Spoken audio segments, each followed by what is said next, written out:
Media ফ্রেন্ডসদের আজকে good morning. রাজ্যের সকল অংশের মানুষকে ত্রিপুরা প্রদেশ যুব কংগ্রেসের পক্ষ থেকে আমরা শারদীয়ার আগাম প্রীতি শুভেচ্ছা অভিনন্দন জানাচ্ছি। আজকে ত্রিপুরা প্রদেশ যুব কংগ্রেসের পক্ষ থেকে এই সাংবাদিক সম্মেলনে আমরা রাজ্যে ঘটে যাওয়া কিছু অনৈতিক কারণ তুলে ধরার চেষ্টা করব। আমরা লক্ষ্য করতে পারছি যে রাজ্যের যে জায়গাতে চাকরি পরীক্ষা ইত্যাদি সংগঠিত হচ্ছে সেখানে দুর্নীতির গন্ধ আমরা পাচ্ছি। আমরা আগেও নানান জায়গায় এই আনএমপ্লয়মেন্ট এবং চাকরির পরীক্ষার যে রিক্রুটমেন্ট প্রসেস তা নিয়ে আওয়াজ উঠিয়েছি। আমরা দেখেছি যে টিএসআর নিয়োগেও অত্যন্ত দুর্নীতি জড়িয়েছিল।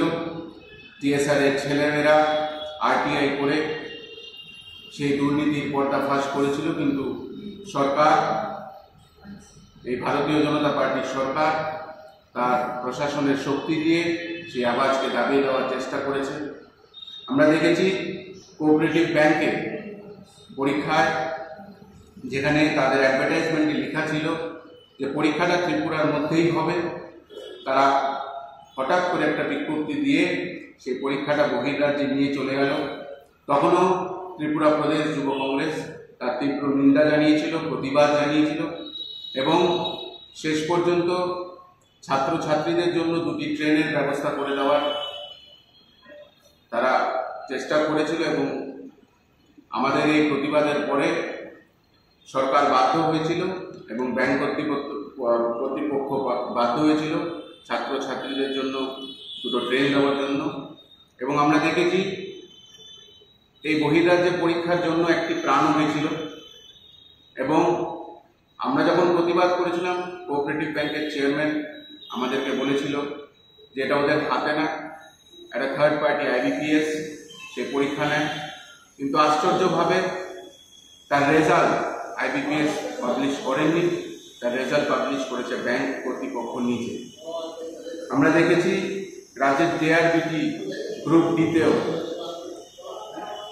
পুরো বিষয়টাই এখনো অন্ধকারে। আমরা প্রতিবাদ করেছিলাম, আমরা 2টো দাবি জানিয়েছিলাম যাতে জেআরবিটি গ্রুপ ডি পরীক্ষাতে একটি ওয়েটিং লিস্ট তৈরি করা হয় এবং তৎসাথে যেই স্টুডেন্টরা বা যেই চাকরির জন্য যারা পরীক্ষা দিয়েছে 1.5 লক্ষের উপরে, তাদের রিটেন এবং ভাইবার রেজাল্ট যাতে সামনে এনে দেওয়া হয়। কিন্তু তা কিছুই করছে না।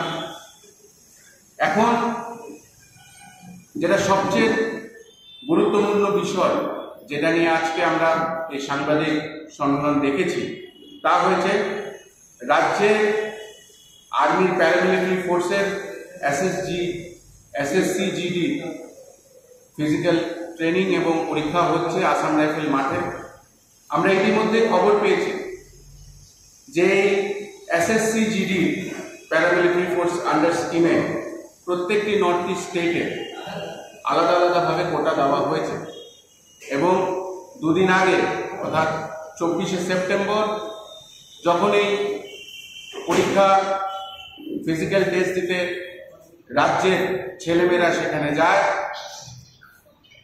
তারা দেখে যে রাজ্যের বাইরে থেকে, বিহার থেকে, ইউপি থেকে, দিল্লি থেকে ছেলেরা এসে ফেক পিআরটিসি, যেটা তারা নানান এসডিএম অফিসের থেকে পয়সার বিনিময় কিনে নিয়ে প্রডিউস করছে এবং তার ফলে রাজ্যের ছেলেদের চাকরির সেই কোটাগুলো বহির্রাজ্যের ছেলেরা আজকে নিয়ে যাচ্ছে।